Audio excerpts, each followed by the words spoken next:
power.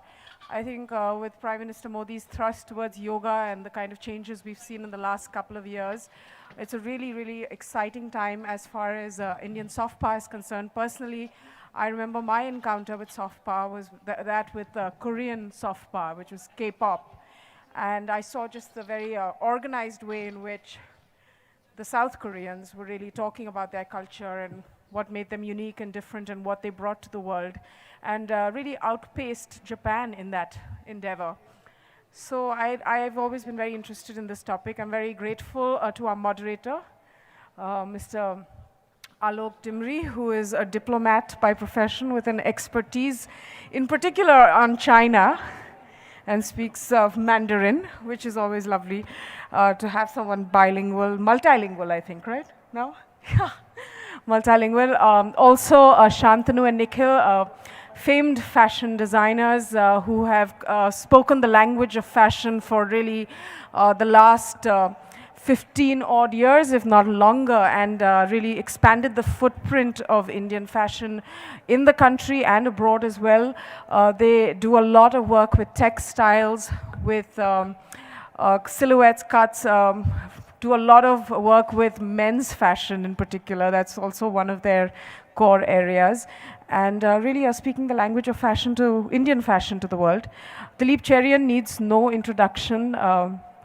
Dilip is, of course, a regular on TV and is well known for his reputation as an image guru, brand consultant, and really has advised everyone from celebrities to states to countries to politicians and on how to project themselves. And really it would be wonderful to get his perspective on India and how does India position herself in the coming year.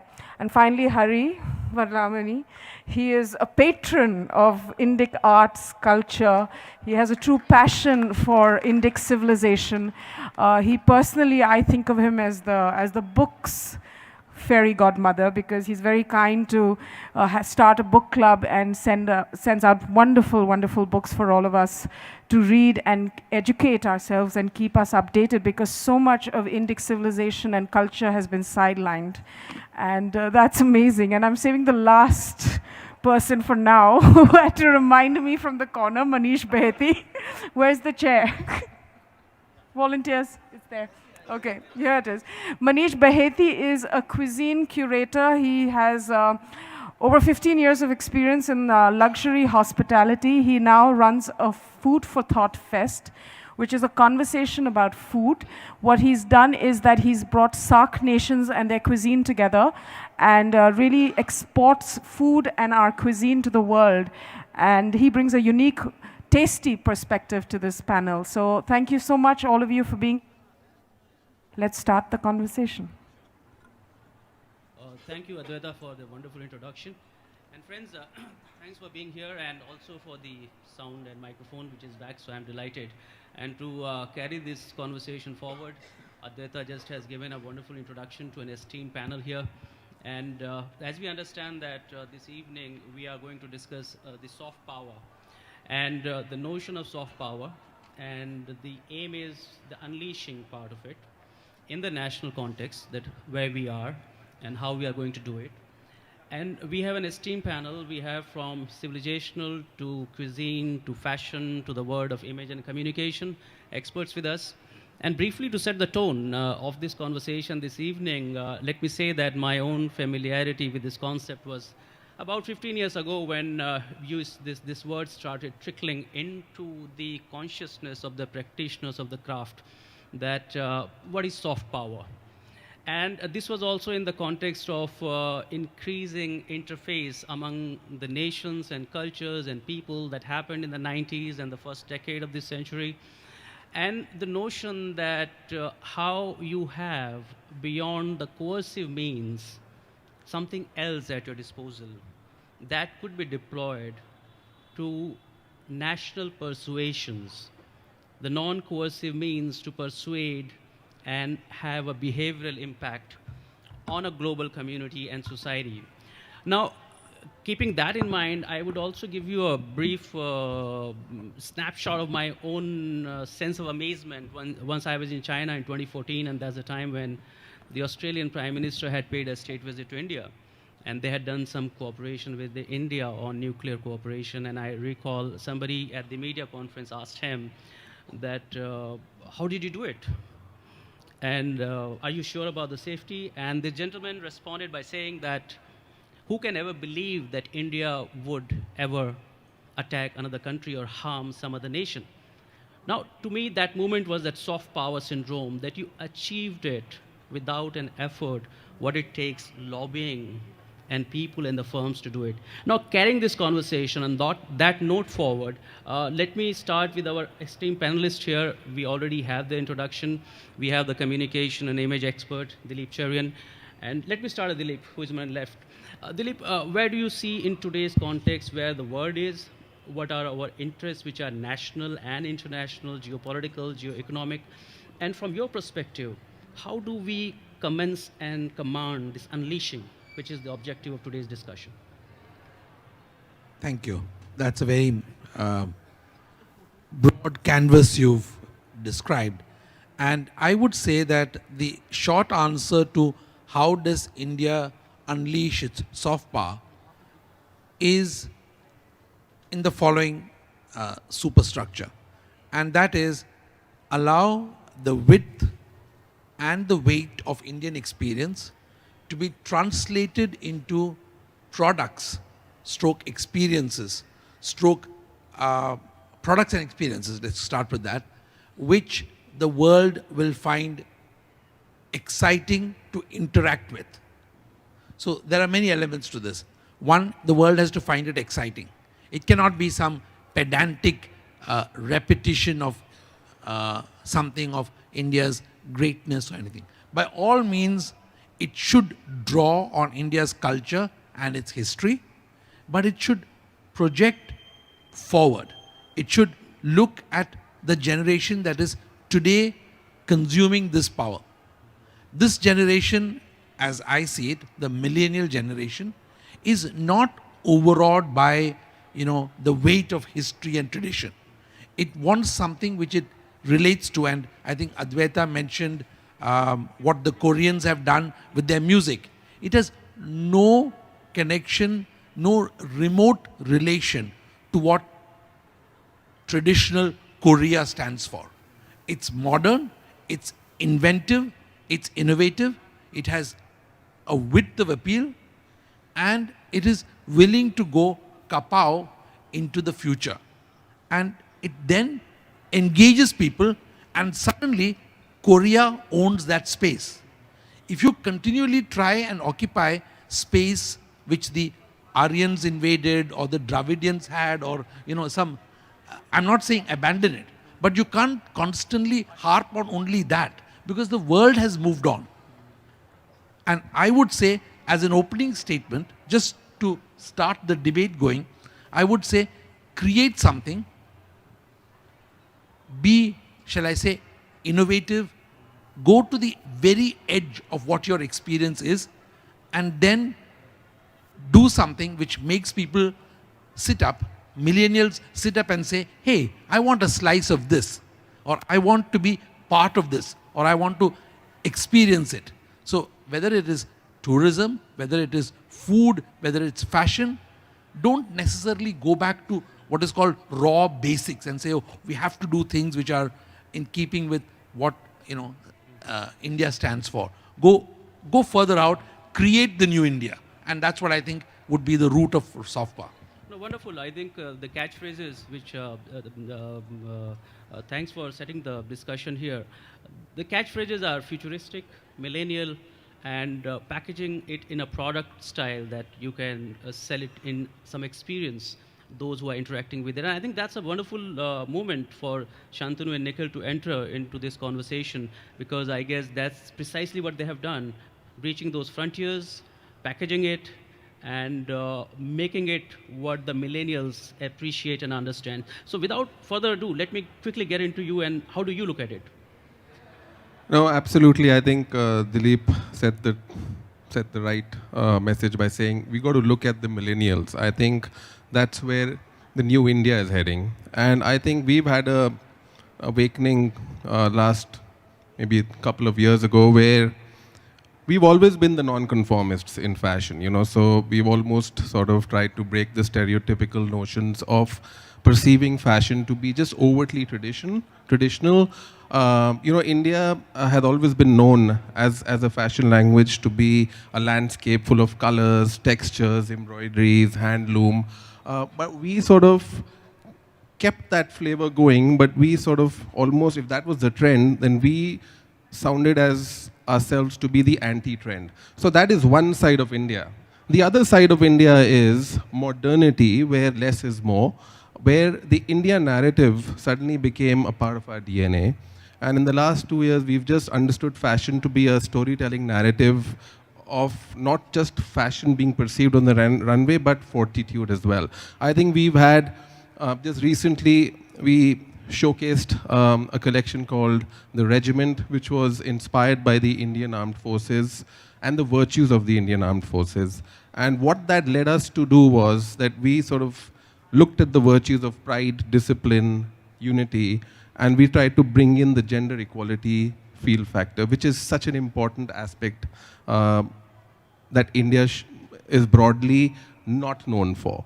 And I think that was one of the relevant issues. Before that, we've also sort of embarked on this whole journey of bringing a sense of femininity in even in menswear, where we introduced this new language of drape, which an Indian man was never accustomed to. So he was pretty much overshadowed by the traditions. So it was almost like giving a communication tool to break that shackle and say, you know what, let me come out free on this. And what that did was that made the brides, the grooms, and the families come together, because the moment we saw a little bit of femininity in a masculine man, there was also a touch of masculinity that the woman wanted and wanted to feel proud. And that's where nostalgia stepped in. We went back to the pre-independence era, looked at the pride of India when we won and we got independent, and using those parameters and have a good look, feel, vibe to it with that whole Nehru color love, and just modernizing the whole landscape of fashion. And I think that's where we are going to be heading. This journey has started 2 years, 3 years ago, I would say. Prior to that also we were breaking stereotypes, but I think now India has become almost like a very strong inspiration for us.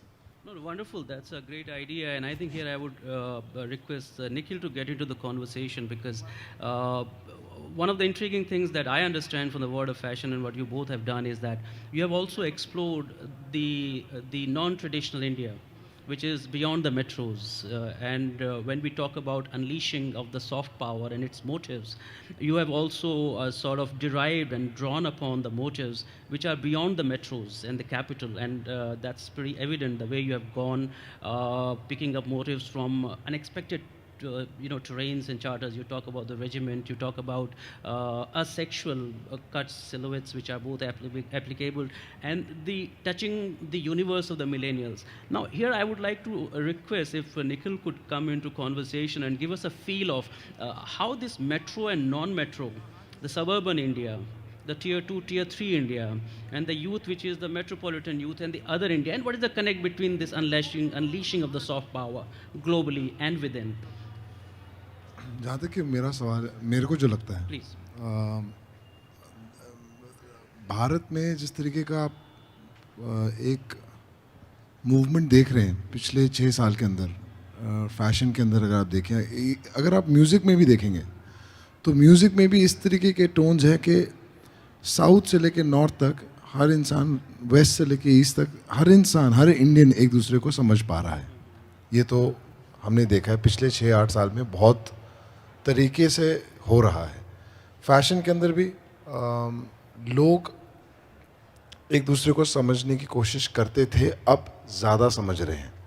और जो export की आप बात कर रहे हैं, वो मेरे हिसाब से इंडिया में ऑलरेडी एक्सपोर्ट शुरू हो चुका है विद इन इंडिया.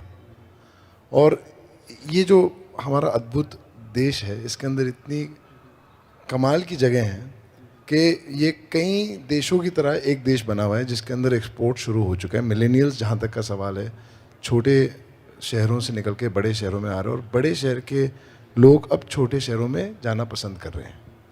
और जहाँ से भी लोग जा रहे हो या आ रहे हैं अपना कुछ लेके उस जगह पे पहुँच रहे हैं.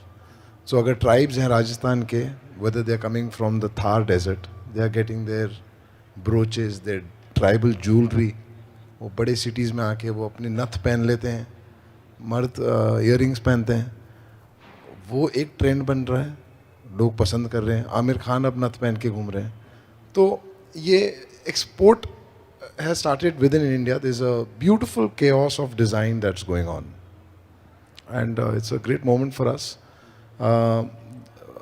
मुझे लगता है कि अगले कुछ सालों के अंदर देश एक हो जाएगा डिज़ाइन के पर्सपेक्टिव से. नहीं, बहुत खूब, बहुत अच्छा आपने कहा कि किस तरह से जो कैचमेंट है हमारे सॉफ्ट पावर के मोटिव्स का और उसकी अपनी लैंग्वेज है.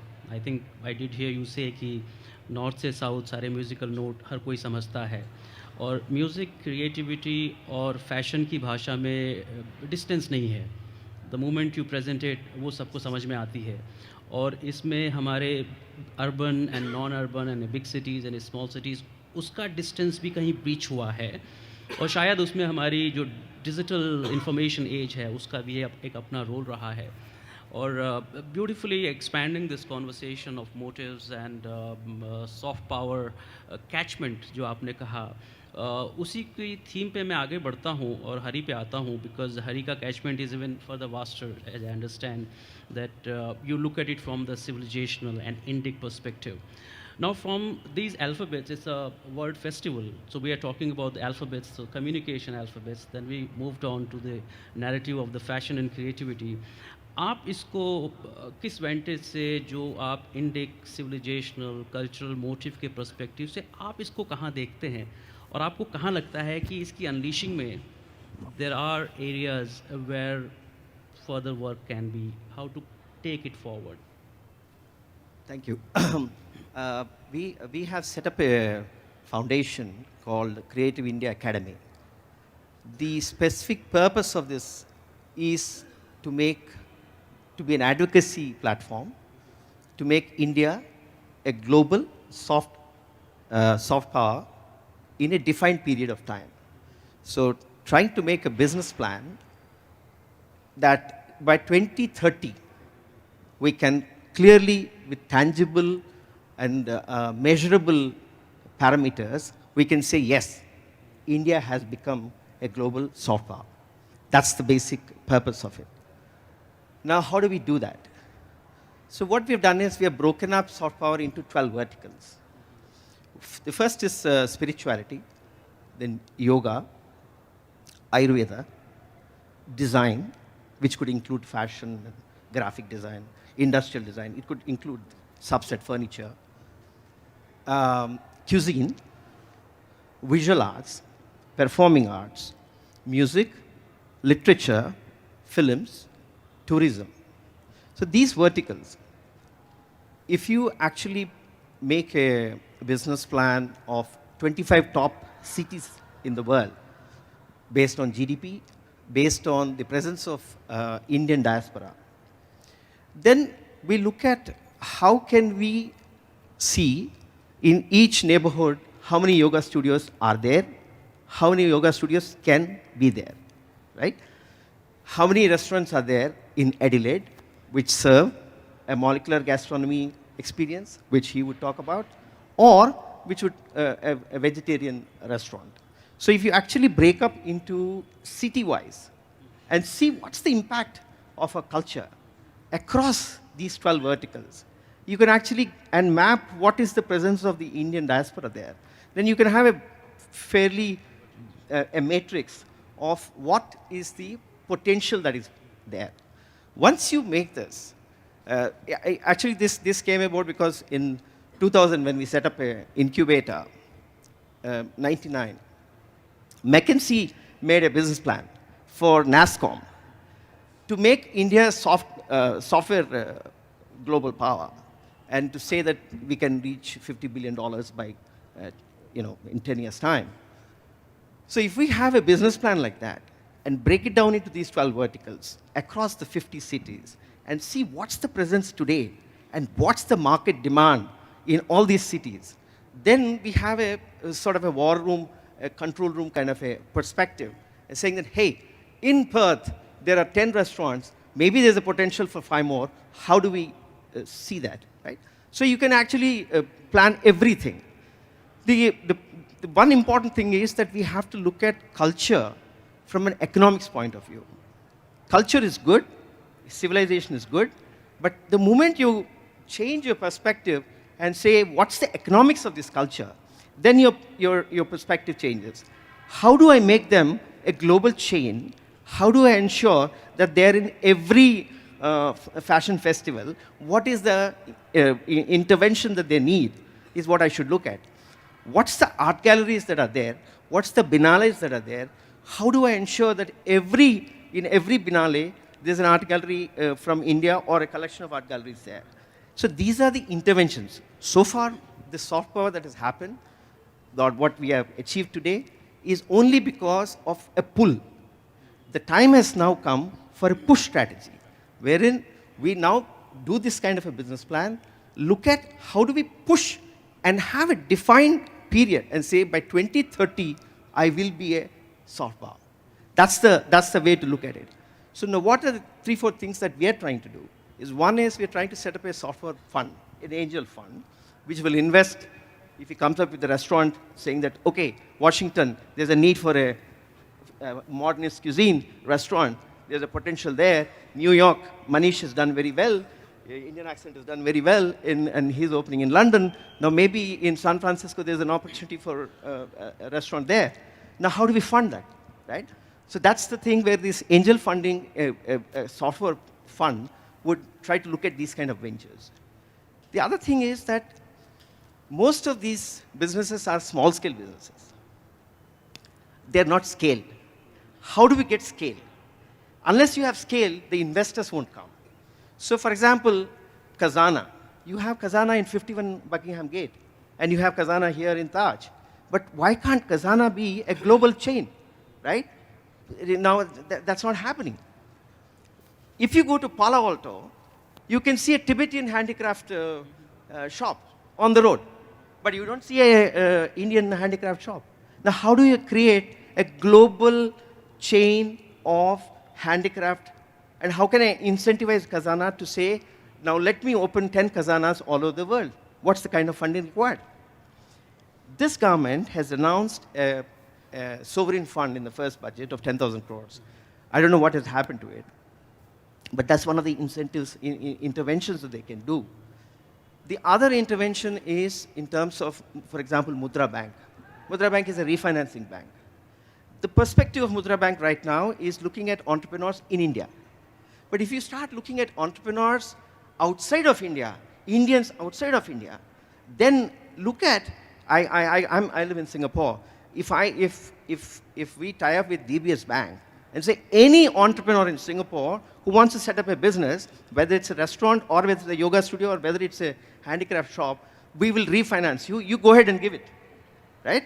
It's a very simple refinancing technique. I can tie up with Citibank.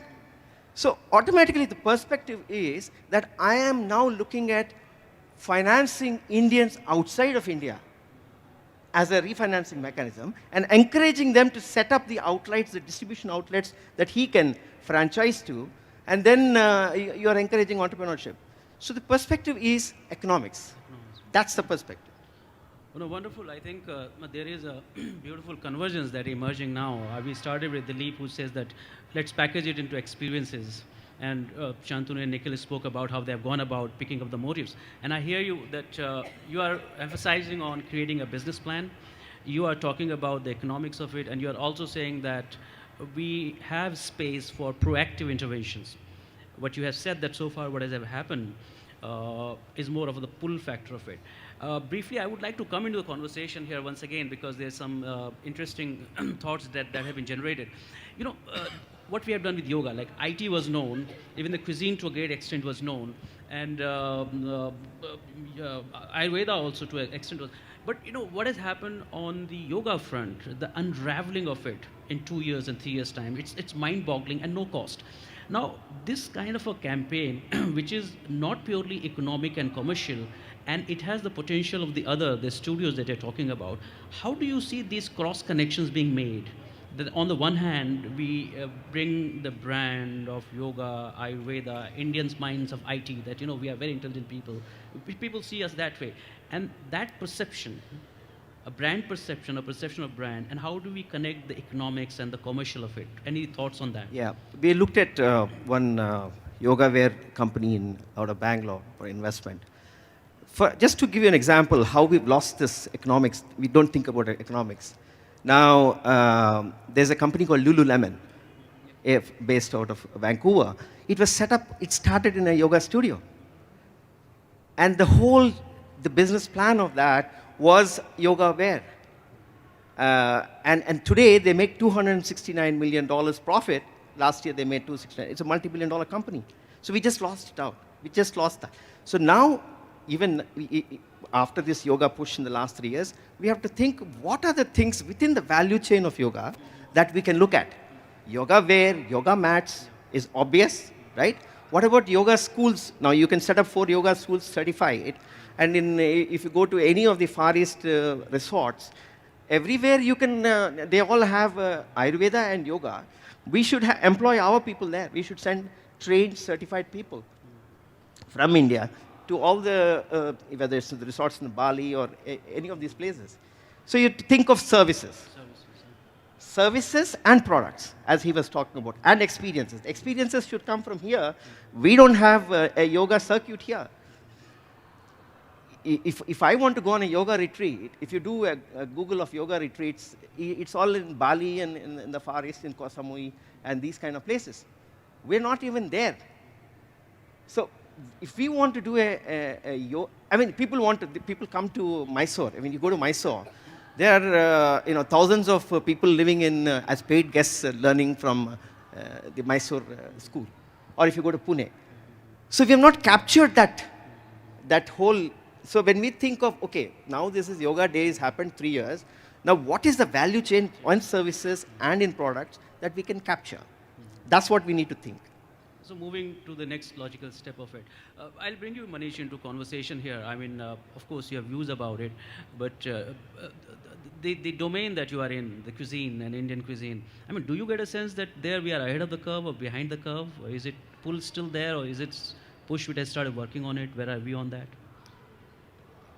India is such a huge country, and we have such a rich culture of culinary heritage, that to say that we are ahead of the curve, I don't think we're going to get there anywhere soon. I think what's happening right now, and the reason why we founded the South Asian Association for Gastronomy, is to create a platform where we get all the South Asian nations together. And there is a common thread which has been running in this entire region. If you go back to the days of Ashoka the Great, his empire extended all the way, obviously, from the current India, Pakistan, Bangladesh to Afghanistan. And then he sent his children down to Sri Lanka for propagating Buddhism. So it's been there for 2,000 years. And there has been an exchange of not just thoughts, but also cuisines. There's been, and so that added further to the richness of ethnic Indian cuisines. Secondly, today, if you look at anyone's table, anywhere in the world, there are only 2 condiments always found, salt and pepper. Pepper came from India. That's what, the biggest power has been. We've given the most important condiment in the world. People might think red chilies. Red chilies came to India only 400 years ago. So pepper itself, it's there in the history records that there was a war in Rome around 2nd century AD, and the peace was brokered with sacks of pepper. So it was also used as a commodity, So coming back, there's such a huge richness of our culinary heritage. If you look at our biggest, most famous export, Kama Sutra, it lists down foods which are meant as aphrodisiacs, And so, stemming from that and seeing the commonality in this entire South Asian region, we felt there was a gap which existed where people did not have an exchange of ideas, within the country about topics beyond commerce connected with cuisines. And secondly, what is the opinion of our brothers and sisters in our neighboring countries? And there is this need in millennials, they keep hearing, for example, I mean, 2 sessions ago, the lady from Miss Bahari, she spoke about doing a book on partition. And there is this, especially in Delhi, there is this huge interest about knowing of cuisines of Pakistan. And the millennials today don't just want repackaged Indian food in terms of progressive Indian or in terms of molecular Indian gastronomy. They also want to know what is happening in the neighboring countries, what is their food, where is it going. So there is a huge market over there. And I'll have you know that I traveled personally to Pakistan 3 years ago when situation was quite all right. And as everybody has heard many times, the reception in Pakistan was incredibly warm. The people-to-people contact is incredible. Whatever they say about the reception we Indians receive in Pakistan is absolutely true. They are very, very warm and friendly to us. There is an equal burning desire in that country and their millennials to meet with our millennials and have an exchange, and especially when it comes to food. It's all about the 5 senses. It's a sensory experience. So the way we look at it, we are not going to get ahead of the learning curve very soon, but there are tremendous opportunities. There is a tremendous interest. If we have chefs like Atul Kochar, who have brought molecular Indian gastronomy to the fore, and then Manish Mehrotra, and there are a lot of them now who've done fabulously well for themselves.